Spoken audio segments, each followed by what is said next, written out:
अस्सलाम वालेकुम नाज़रीन। इस एपिसोड के शुरू में दुमरोल जख्मी हालत में बमसी को अंदर ले आता है। बमसी कहता है, अगर मुझे पता चल गया कि मुझ पर हमला करने वाला कौन था तो मैं उस जलील कुत्ते को नहीं छोड़ूंगा जिसने मुझ पर पीछे से हमला किया। मैं उसे देख नहीं पाया वरना मैं उसे वहीं मार देता। इतने में दरागोस भी वहाँ आ जाता है और आकर कहता है, ये किस किस्म के शैतान हैं जिन्होंने आपके साथ ऐसा किया?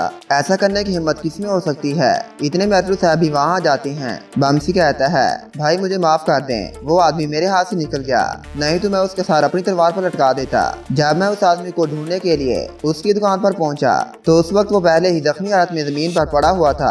उसने मुझे दरागोस का नाम बताया था। उसी दौरान किसी ने मेरी पीठ पर अपने खंजर से वार कर दिया और मैं भी जमीन पर गिर गया। मैंने उस आदमी को दुकान के पिछले दरवाजे से भागते हुए देखा था। मैं उसे पहचान नहीं सका कि वो कौन था। अतलू साहब दरागोस से कहते हैं, क्या तुम उस जवान आदमी को जानते थे जिसके पीछे बमसी गया था? दरागोस कहता है, वो एक यूरोपी ताजर की दुकान में काम करता था। मैं सिर्फ इतना जानता हूँ, इसके अलावा मुझे कुछ नहीं पता। अब मुझे इजाजत दें। ये कहकर दरागोस वहाँ से चला जाता है। उसके जाने के बाद बमसी अतलू साहब से कहता है, हुजूर उस नौजवान आदमी ने अपनी आखिरी सांस में मुझसे कहा था कि दरागोस ने ही उसे जख्मी किया है और मुझे भी पूरा यकीन है कि उस दरागोस नामी आदमी ने ही मुझे खंजर मारा है। अतलू साहब कहते हैं, हमने आज तक अपने जितने भी दुश्मनों का मुकाबला किया है ये उन सबसे चालाक है। हमें इस ज्यादा गद्दार दुश्मन नहीं मिला। नेफका किले में हमारा बैठी होती है। इतने में कमांडर लाइस अंदर आ जाता है और अपना खंजर उसकी गर्दन पर रखकर कहता है, तो ईरान ने गुंदोज को सिपाहियों से बचाया। अब मुझे बताओ गुंदोज कहाँ है? मुझे मालूम है कि तुमने गुंदोज को छुपाया हुआ है, हमारा उसे कुछ नहीं बताते। और कहती है, मुझे इस बारे में कुछ नहीं पता कि वो कहाँ है। ये सुनकर लाइस हमारा पर काफी ज्यादा तशद्दुद करता है।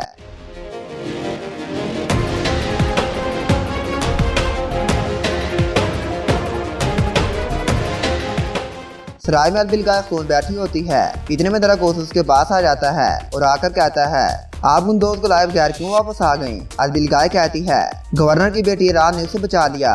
अब मुझे पता चला है कि जब मेरे सिपाही कत्ल हुए थे उस वक्त गुंदोज ईरान से बात कर रहा था। सिर्फ ईरान ही गुंदोज के ठिकाने के बारे में जानती है। फिर अलबिलगाय खून दरागोस को कुछ सोने के सिक्के देते हुए कहती है, तुम जल्द गुंदोज के ठिकाने का पता लगाओ, हमें अतलू साहब से पहले उस तक पहुंचना होगा।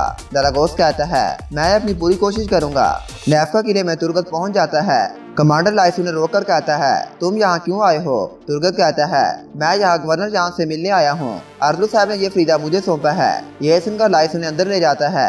तुर्गत को देखकर गवर्नर यहाँ कहता है, आपकी आमद ने मुझे हैरान कर दिया है। कहें आपने जो कहना है मैं सुन रहा हूँ। तुर्गत कहता है, हम अकेले में बात करेंगे, ये इंतहाई अहम मालूमात हैं। ये सुनकर गवर्नर कमांडर लाइस को बाहर भेज देता है। उसके जाने के बाद तुर्गत कहता है, दरागोस और तीकुलिस कौन है? गवर्नर कहता है, आप यहाँ मुझसे सवाल जवाब करने आए हैं, बेहतर होगा कि आप अपने मकसद की बात करें। तुर्गत कहता है, मैं जानता हूँ कि दरागोस आपका दुश्मन है। अगर आप हमसे कुछ छुपाएंगे तो ये मामला मजीद बिगड़ता जाएगा। बेहतर होगा कि आप जो कुछ जानते हैं हमें बताएं। ये सुनकर गवर्नर सोचने लग जाता है। सगोत बाजार में अतलू साहब गुंदोज के बारे में काफी ज्यादा उदास व परेशान होते हैं और कहते हैं, गुंदोज तुम इतने ज्यादा बेपरवाह कैसे हो गए? तुम कहाँ हो? अगर तुम जमीन के ऊपर हो तो मैं तुम्हें जरूर ढूंढूंगा। अगर तुम जिंदा हो तो जैसे जैसे तुम भागते रहोगे हमारे लिए मसाइल उतने ही बढ़ते जाएंगे। किले में गवर्नर कहता है, दरागोस एक निहायत बेरहम कमांडर था, फिर वो हमारे रास्ते से हट गया और पहाड़ों में रहने लग गया। अब हमें मालूम हुआ है कि वो बागी बन गया है और उसने अपने साथियों के साथ मिलकर एक बड़ा गिरोह बना लिया है। उसके अपने कानून और अपने मकासद हैं। उसका मकसद सिर्फ सगोत ही नहीं बल्कि हमारी जमीनों पर भी काबज होना है। आप तीकुलिस के बारे में कैसे जानते हैं? तुर्गत कहता है, दरागोस के आदमियों ने उसे और उसकी बेटियों को पकड़ा था। हमने उन्हें दरागोस के आदमियों से आजाद करके अपने कबीले में पनाह दी है। गवर्नर कहता है, जल्दी मुझे उसके पास ले चलो, मेरे उसके पास कुछ अहम राज हैं। तुर्गत उसे रोककर कहता है, बदकिस्मती से अब वो मर गया है। ये सुनकर गवर्नर काफी ज्यादा परेशान हो जाता है। फिर तुर्गत गवर्नर को एक हार देता है और हार की सारी तफसील बताता है। गवर्नर कहता है, मैं इस हार का मुआयना करूंगा और उसके बाद मैं आपको जरूर बताऊंगा कि इसमें क्या राज हैं। यकीनन ये राज दरागोस के मुतालिक होंगे। अब तक सगोत और यहाँ जितने भी मसाइल बने हैं उसके पीछे दरागोस नामी आदमी है। वो मेरे लिए भी सबसे बड़ा खतरा है। अतलू साहब को जाकर बताना कि हार अब मेरे पास है। मुझे यकीन है कि मैं और अतलू साहब मिलकर इस मुसीबत से छुटकारा हासिल कर लेंगे। ये सुनकर तुर्गत वहाँ से चला जाता है। सगोत में सिपाही कुछ तीर और अंगूठी लाकर अतलू साहब को देता है। अतलू साहब कहते हैं, ये तीर गवर्नर यहाँ के सिपाहियों का है और ये अंगूठी उमरूलू के सिपाहियों में से किसी की है। सिपाही कहता है, हमें सिर्फ यही चीजें मिली हैं, ये सब एक ही जगह पर पड़ी थी। ये सुनकर अतलू साहब काफी ज्यादा हैरान हो जाते हैं और कहते हैं, एक ही वक्त में गवर्नर और उमरूलू के सिपाही गुंदोज के पीछे जा रहे थे किले में गवर्नर हार का मुआयना कर रहा होता है। कमांडर लाइस भी उसके पास खड़ा होता है और कहता है, जनाब इसमें ऐसा कुछ भी नहीं है जिसे आपने अभी तक चेक ना किया हो। ये वाजह है कि इस हार में कोई भी राज नहीं है। गवर्नर कहता है, त्यूगलिस कोई पागल नहीं था जो इस हार को मेरे पास पहुंचाने की दरख्वास्त करेगा। ये कहकर गवर्नर दोबारा उस हार को मुआयना शुरू कर देता है। आखिरकार गवर्नर को हार में से राज मिल जाता है जिसमें लिखा होता है कि दरागोस सगोत के गिरजाघर में है। ये देखकर लाइस गवर्नर को वहीं मार देता है।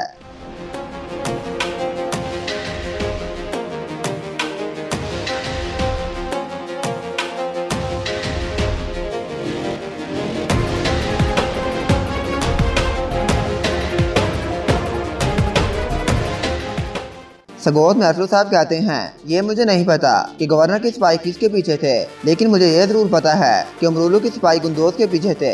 हमें इसका पता लगाना होगा कि अमरूलू सिपाही वहाँ क्या कर रहे थे। ये कहकर अरसलू साहब काफी ज्यादा गुस्से में बाहर आ जाते हैं और अलबिलगाय के कमरे के सामने पहुँच जाते हैं।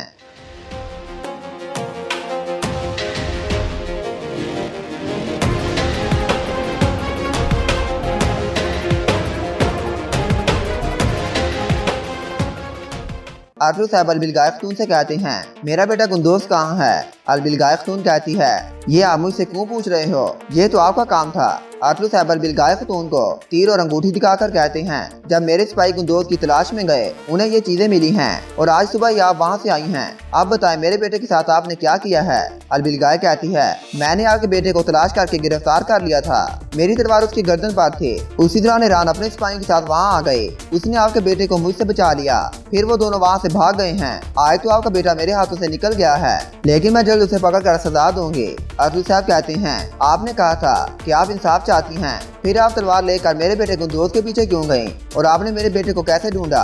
अलबिलगाय कहती है, मेरे सिपाही ने गुंदोज को देखा था, इसलिए हम उसके पीछे गए और उसे पकड़ लिया। मैंने उस दिन आप पर यकीन कर लिया था। क्या ही अच्छा होता अगर मैं उस दिन आपका खंजर आपकी गर्दन में गाड़ देती। आपने ये जानते हुए भी कि गुंदोज कहाँ है, आपने मुझे नहीं बताया। यह कहकर अलबिलगाय खतून अरसलू साहब को अपना खंजर देते हुए कहती है, ये ले खंजर, या तो आप यहाँ मुझे मार दें या फिर अपने बेटे को इंसाफ तक लाएं। अरसलू साहब वो खंजर लेकर उसे फेंक देते हैं और कहते हैं, आपको किस किस्म की साजिश में डाला गया है, लेकिन मैं इस साजिश को नाकाम बनाकर रहूंगा। मैं आपको हर बार यही कहता हूँ कि आप इस साजिश का हिस्सा न बने, या फिर आप खुद को भी साजिश के नीचे दफन पाएंगे। किले में ईरान अपने बाबा की मैयत के पास बैठकर रो रही होती है और कहती है, मेरे बाबा के साथ ऐसा किसने किया, आप सब कहाँ थे। कमांडर लाइस कहता है, हमें इस बारे में कुछ नहीं पता। जब हम कमरे में आए तो गवर्नर यहाँ पहले ही मर चुके थे। ईरान कहती है, मेरे बाबा की सेहत तो बिल्कुल ठीक थी, फिर ये सब अचानक कैसे हुआ। लाइस कहता है, गवर्नर पहले ही बहुत सी परेशानियों से दो चार थे, इन सब वाकयात ने इनके दिल पर बहुत असर किया। ईरान कहती है, मैं इस मामले को नहीं छोड़ूंगी, मैं कातिलों को जरूर ढूंढ कर रहूंगी। सगोत के गिरजाघर में दरागोस खड़ा होता है। इतने में उसका जसूसा आकर उसे लाइस का खत देता है। खत पढ़ने के बाद दरागोस काफी ज्यादा खुश हो जाता है और कहता है, मेरी दुआएं कबूल हो गई हैं। कमांडर लाइस ने एक अजीम काम मुकम्मल किया है। गवर्नर यास मर गया है। अब जाकर लाइस से कहो कि वो गुंदोज को कैदी बनाकर रखे और उसे ये भी कहो कि मैं कल उसे एक मेहमान भेजूंगा। उसे मेरे भेजे हुए मेहमान से उसी तरह पेश आना है जिस तरह वो अरसलू से पेश आएगा। ये कहकर दरागोस उसे वहाँ से भेज देता है। तारा ताजर मकीस को काफी ज्यादा मार रहा होता है।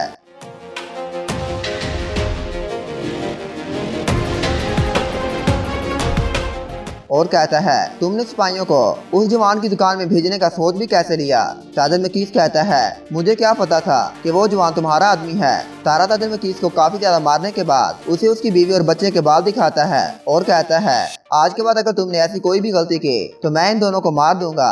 अब अगर तुम्हें कोई भी मालूमात मिले तो तुम उसे गिरजाघर में रख देना, हम वो मालूमात वहाँ से उठा लेंगे। जब हम सगोत पर काबज हो गए तो हम तुम्हें तुम्हारी बीवी और तुम्हारे बच्चे से मिलवा देंगे। अब जाओ जाकर सगोत के हर ताजर को बाजार छोड़ने के लिए कहो। ये कहकर तारा वहाँ से चला जाता है। उसके जाने के बाद ताजर मकीस काफी ज्यादा रोने लग जाता है।